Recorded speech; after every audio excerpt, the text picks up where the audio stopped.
पाहत असाल मी आलो आहे सध्या मुंबईमध्ये आता हे जे स्टेशन आहे त्या स्टेशनवरती विटी स्टेशन छत्रपती शिवाजी महाराज टर्मिनस आणि झालं त्याचं असं की मी तुम्हाला व्हिडिओ मुंबईचं जे विटी स्टेशन आहे ते पण दाखवतो आणि दाखवतो आपण मी त्यासाठी आलो आणि मी आज आहे ना CM फंडाच्या सहायता निधीसाठी मी अर्जही केला आहे आणि स्क्रीनवर तुम्ही पाहत असाल या आजची जी तारीख आहे या तारखेनुसार मला जे त्यांची पोच भेटली आहे। तर जसं आपण एखाद्या अधिकाऱ्याला अर्ज करतो आपल्या अर्जावर ते स्टॅम्प देत असते, पण त्याचं झालं असं की त्यांनी तो स्टॅम्प एका कोऱ्या पेजवर लिहून दिला।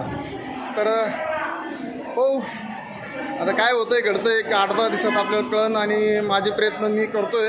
कदाचित असं नको व्हायला की मी झटतोय किंवा हाताचं ऑपरेशन होतंय पण मी कुठंतरी कमी पडलो बा असं घडायला नको आहे। तर तुम्ही पाहू शकता हे विटी स्टेशन आणि इकडं प्रायव्हेट गाड्याची म्हणजे पार्किंगला जागा आहे। हा जो एरिया दिसतो तुम्हाला पाहू शकता हे जुने ब्रिटिशकालीन बांधकाम आहे आणि चालता तुम्हाला बोलतोही आणि थोडीफार माहिती पण देण्याचा प्रयत्न करतो। कदाचित व्हिडिओ व्यवस्थित येत नसेल कारण चालू रनिंगमध्ये व्हिडिओ मुंबई खूप काही देऊ शकते आपल्याला। मला माझा गेलेला हातसुद्धा आपल्याला या मुंबईतून मिळण्याची शक्यता आहे। तर पाहू आपण इथं पोलिसांची गाडी आहे त्या साईडला त्या समोरच्या गाड्या दिसते फक्त ही गाडी सोडून पोलिसांच्या गाड्या आहे। आणि विशेष म्हणजे लोकलला इथं गाडी चालवण्यासाठी मी स्वतः एक गाडी त्याच्यावर फायनान्स चढून गाडी घेईल आणि लोकलमध्ये गाडी चालवेल आणि कदाचित माझ्याचं ना पैसे जर जमा नाही झाले तर मी मोठी गाडी घेईन कारण मला ही छोट्या गाडीत मग चालवणं छोटी बी चालवून। मित्रांनो आपली गाडी लागली आहे 138 ती मंत्रालयात सोडते आपल्याला। तर चला गाडी निघायच्या पहिले आपण गाडीत जाऊन बसू। बस मला अशा पद्धतीचं रेडिओ चला। आणि मुंबईत एक सांगायचं म्हणजे मुंबईमध्ये इथले लोक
जाने दो तुम्हारा नाम.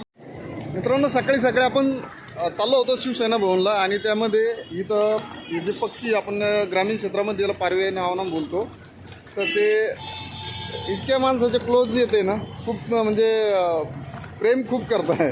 आणि त्यांना खाण्याची, तिकडे पिण्याच्या पाण्याची व्यवस्था, वरती त्यांना ते पाळणं आहे, ते आपण त्याला मेला म्हणतो, तर त्यांच्यासाठी इकडं वरती ते वरती बसते, इकडं त्यांच्यासाठी खाण्यासाठी इथं व्यवस्था आहे. आणि इतका आनंद झाला ना, मी स्वतः माझ्या हातानं त्यांना दाणा खाऊ घातले, त्या हरभरे, त्याला आपण फुटाणा म्हणतो ते. तर मित्रांनो, आपण शिवसेना भवनमधून बाहेर पडलो आणि थोडं पुढं आलो. आपण चाललो परभादेवी आणि इथलं जे सिद्धिविनायक मंदिर आहे तिथल्या ट्रस्टला. दमलो, थकलो खूप, घाम पण आला. आणि जर मी आता जर थकलो, चालून जवळपास मी सकाळपासून 5 ते 7 किलोमीटर मी रनिंग पायीच चाललो. आता पाय खूप कणारले आणि तरी पण नाही, थांबायचं नाही. कारण आता ही लढाई म्हणजे आपल्या भविष्याची आहे, पुढं भविष्य चांगलं घडेल. तर आपण थांबणार नाही, थकणार नाही. थकलो बी तर मी चालायची क्षमता ठेवी. तर चला आता सिद्धिविनायक मंदिरला भेटू. मित्रांनो, पाठीमागाची लाईन दिसते तुम्हाला, तिथलं वैद्यकीय मदत मिळवता येते आणि आपलं जे कोटेशन जे आहे तर ते घेता येत नाही. म्हणजे ज्या हँड ट्रान्सप्लांटसाठी आपल्याला या ट्रस्टमधून आता मी संध्याकाळच्याला वापसी निघतो. कारण मला बऱ्याचशा गोष्टी आता निराशाच हातात येते. कारण शिवसेना भवनला गेलो, तिथं पण नाही देता येतं असं मला स्पष्ट सांगितलं आणि सिद्धिविनायक ट्रस्टला पण नाही सांगितलं. आता पुढचं पाहू शकतो आपण आता की मला CM फंड किती देतो आणि PM फंडसाठी मी किती अर्ज करून किती मदत मिळते. कारण मला पूर्ण खर्च उचलणं, माझ्या खर्च मी नाही करू शकत. कारण 9,44,000 हा माझी इन्कम नाही आहे, 10 वर्षाची इन्कम पण नाही असं म्हणायला हरकत नाही. कारण आताच्या ऑपरेशनाला मला तरी वाटतं आता आपण स्टॉप केलेलं चांगलं आहे. कारण आपण जे काही एका हाताने ड्रायव्हिंग करतो आहे, मी थोडी मोठी गाडी घेईन आणि इथलं सिद्धिविनायकच्या आशीर्वादानं मी लवकरच गाडी घेईन. कारण नाही झालं नाही, ऑपरेशन तर नाही झालं तर मी निराश होणार नाही आणि मी कंटिन्यू मोठी गाडी घेऊन आपल्या नेहमी आपल्या सोबत या यूट्यूबच्या माध्यमातून आपल्याला मी कसं जीवन जगतो, कशी गाडी चालवतो, कोणती कशी प्रगती करतो आहे, मी नक्कीच हे दाखवायचा प्रयत्न करेन. ज्यांना ऑपरेशन करण्याची गरज आहे ते ऑपरेशन विना जगू शकत नाही, अशांना ती मदत मिळते. त्याबद्दल मला खरं एक कौतुक वाटलं की ठीक आहे, अशा गरजू लोकांना ती मदत झाली पाहिजे. आणि मानवी हाताचं जे प्रत्यारोपण आहे तर आपल्याला त्यातून काही मदत घेता येत नाही. तरी जी गणपती बाप्पाची जी इच्छा आहे तर ते पाहू, आपल्या इच्छा आकांक्षा तोच पूर्ण करणार आहे. जन्म हा महाराष्ट्राच्या युद्धभूमीत आपला जन्म झालेला आहे आणि मी या माझ्या जीवनाच्या युद्धाला मी कधीच हारणार नाही, हारलो नाही आणि हारणार नाही. तरी मी पाहू आता गणपती बाप्पाची काय इच्छा आहे. तर चला आता आपण बाहेर पडलो आहे आणि थोडी निराशा तर झाली आहे. कारण मानवी हाताचं प्रत्यारोपण म्हणजे किंवा मला परत एक हात मिळणार, गेलेला हात मला जर मिळणार तर त्यासाठी मला जे काही इथं अपेक्षा होती त्या अपेक्षापासून थोडंसं कुठंतरी निराशा झाली आहे. पण ठीक आहे, काय हरकत नाही, अपेक्षा होती ती गणपती बाप्पाची जी इच्छा आहे त्या इच्छेनुसार आता. तर चला आता आपण मी आता गावाकडे निघणार संध्याकाळी. स्वतःची गाडी व्यवसायामध्ये उतरू आणि जी मला तर वाटतं आपल्या विघ्नहर्त्याची तीच इच्छा आहे की मी हात न जोडावं म्हणून. कारण 2 ठिकाणी आलो मी, 2 ठिकाणी मला तिथं निराशा झाली.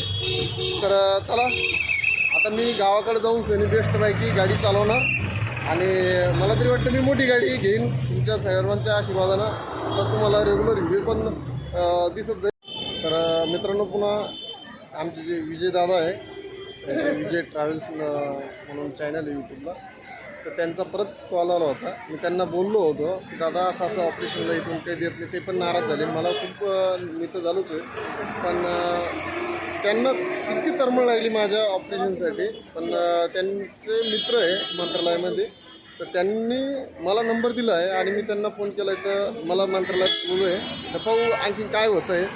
जर गणपती बाप्पाने काही चमत्कार घडून आणला तर चांगल्यानं आयुष्य जगेल आणि जर नाहीच झालं तर मी 100% मोठी एक तर 6 टायरमध्ये गाडी घेईन, नाही तर 4 टायरमध्ये गाडी घेईल आणि कंटिन्यू ब्लॉग तुम्हाला देत राहीन. कारण आपला जन्म ह्या महाराष्ट्राच्या मातीमध्ये झाला आहे. आपण हारणारे नाही, लढणारे. तर मी माझ्या जीवनाच्या संघर्षामध्ये खूप लढत आहे आणि लढणार आहे. थोडीफार निराशा कुठंतरी आली आहे आता, पण मी त्यातही खचून जाणार नाही.